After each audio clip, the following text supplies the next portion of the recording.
Hello students, welcome to the second session for 9th standard science dealing with the chapter that is chapter number 13, why do we fall ill?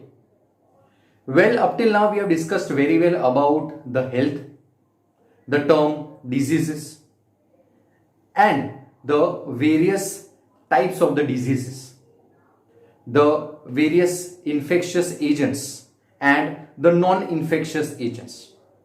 Now today our main focus of attention is on the major disease, that is the AIDS, how it basically gets transmitted and the various symptoms of it. Furthermore, we shall focus on the transmission, that is the spread of the various diseases also. So let us go in much detail of it. Well, the disease causing microbes enter the body through different means. So there are many possible places, that is the organs or the tissues, where they could go. Different species of microbes seem to have evolved to home in different parts of the body, just as the lungs, the liver, stomach, intestine and the blood also. So when they enter the body, there are specific organs which they target. As for example, the tuberculosis microbes, they enter the body and affect the lungs. Likewise, there are other diseases which affect the specific organs also. As for example, if the typhoid causing organisms are there, then they enter through the mouth, they affect the stomach region, that is the digestion is ultimately affected. So a lot of harmful things, they mainly take place when the microbes, they affect the specific target organs. The jaundice causing microorganisms, they affect the liver. So there are numerous organs which are mainly affected by means of the various microbes entering the body. The germs of the malaria, they affect the blood circulatory system, therefore damaging the entire person in a whole and affecting the liver also. Furthermore, these organisms, when they enter the body, they affect the specific target organs. Well, there are various symptoms which mainly tell us about the various target organs that are mainly affected. As for example, if the lungs are the target organs, then the symptoms will be the cough and the breathlessness. So the coughing sensation shows that yes, the target organ is the lungs. If the liver is the target, then there will be jaundice. Furthermore, if the brain is the target, then we observe some sort of the headache, vomiting, the fits or the unconsciousness.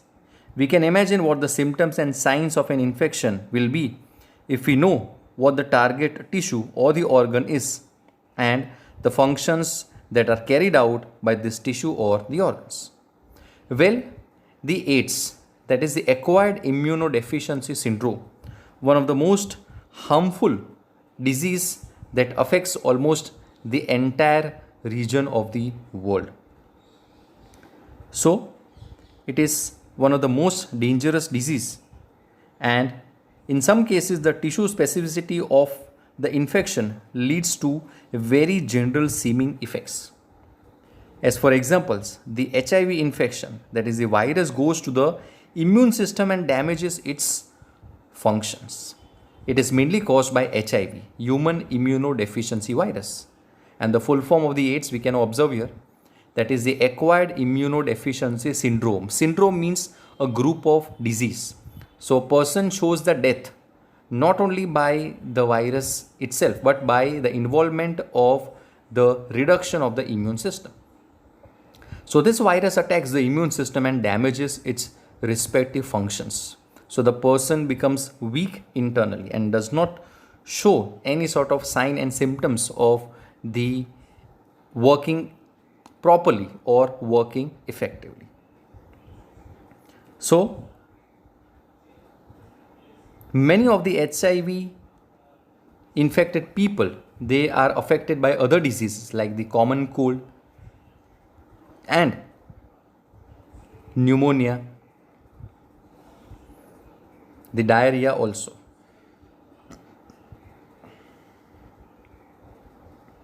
So they die because of the other effects which they see. The person may look normal, but internally that person is ultimately destroyed. So ultimately it is these other infections that kill the people suffering from the HIV, that is the AIDS. Well, talking about the spread of the various diseases, there are various ways with which the diseases are spread, that is the transmission of the organisms. Here the child is having some sort of cough and cold that he might have got from someone else. So how he has got this transmission, how the organisms might have entered the body. So how do these infectious diseases they are spread?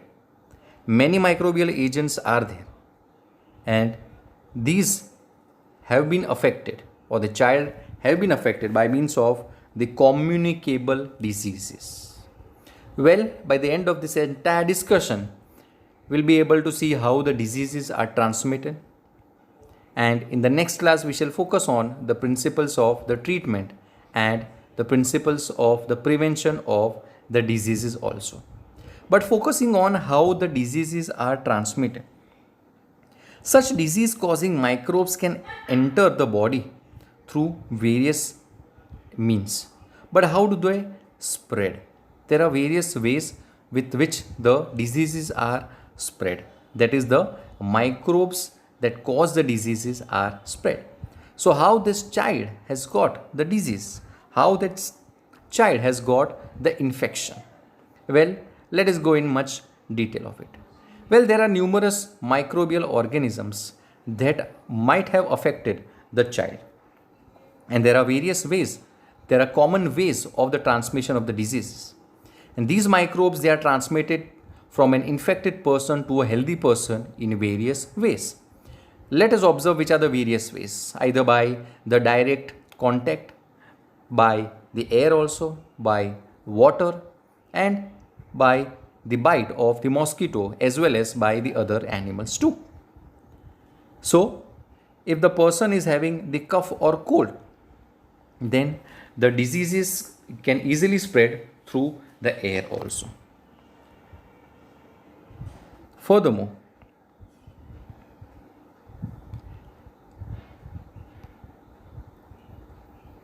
basically overcrowded and the poor ventilation in the house is the main factor of the spread of the airborne disease.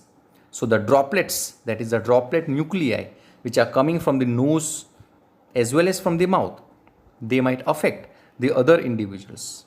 So it is a communicable disorder or the communicable disease that is mainly transmitted. And these diseases are the common cold, the pneumonia, and the tuberculosis. These are the three major airborne diseases. Furthermore, the disease can also be spread through water. And this occurs if the excreta from someone that is suffering from an infectious gut disease, such as the cholera, it gets mixed with the drinking water used by the people living in the nearby area. So here we can observe that how the dung affects the water and makes it contaminated, that is harmful, and it is non-drinkable.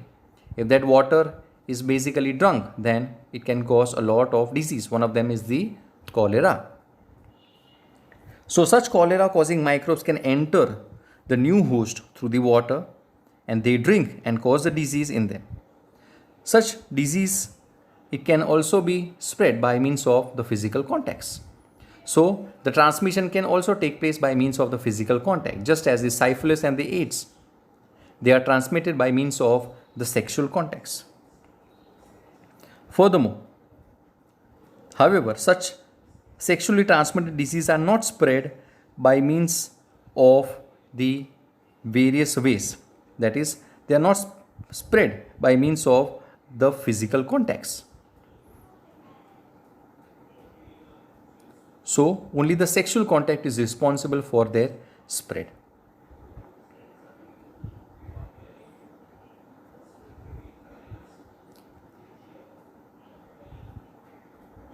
So, how the diseases are spread in them? By means of the sexual contact. That is, from the mother having the AIDS, it gets transmitted to the child by means of the breastfeeding also.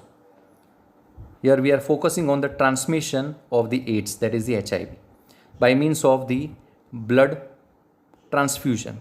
That is, if the blood is not properly checked and if it is given, then the AIDS virus, that is the HIV, it can also be transmitted.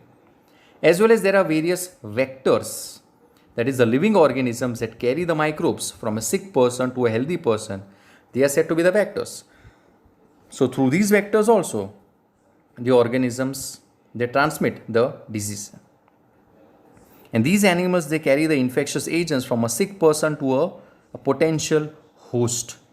And these animals are thus the mediators and are said to be the vectors. The commonest vectors are the mosquitoes. In many species, mosquitoes and the female need highly nutritious food in the form of the blood. So the female Anopheles mosquito is the main one. These mosquitoes, they feed on the warm-blooded animals, including us. And in this way, they can transfer the disease from one person to the other. So the focusing on the female Anopheles mosquito, because the female Anopheles mosquito has a long, sharp, pointed needle. That is the needle with which they bite the skin of the organisms. So the needle of the female Anopheles mosquito is far more sharper so that it can enter the body of the organisms. Well, the rabies virus from the dog itself has a lot of virus that enters the body and can cause a lot of harm. Well, talking about the inflammation, that is the way with which the body prepares and brings about the growth and the development of such cells that can fight a lot of infections, and that is said to be the inflammation.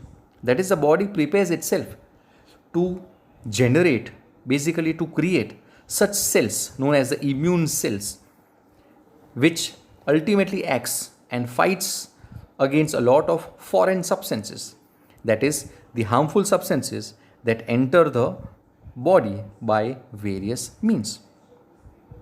And these are said to be the antibodies. And these antibodies, they fight against the foreign substances that enter the body. Well, when the microbes are more in number inside the body, the immune cells, they also increase in number. But as the immune cells, they work in an efficient way, the number of microbes, they die and they ultimately decrease a lot. And these immune cells, they remain in the body for a very long period of time and act in a proper way.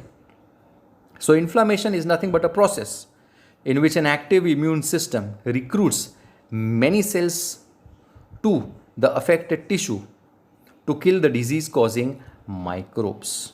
So the body itself prepares for the killing of the microbes and make a person a healthy and a disease-free individual.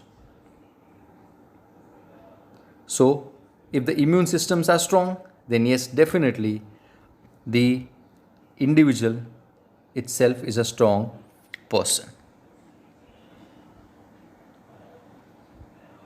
So that was about the entire thing in relation to the major disease, that is the AIDS, its spread and the various symptoms of it, as well as the symptoms of various diseases. Well, in the next class, we shall discuss in much detail with the other aspects of this chapter. Thank you very much.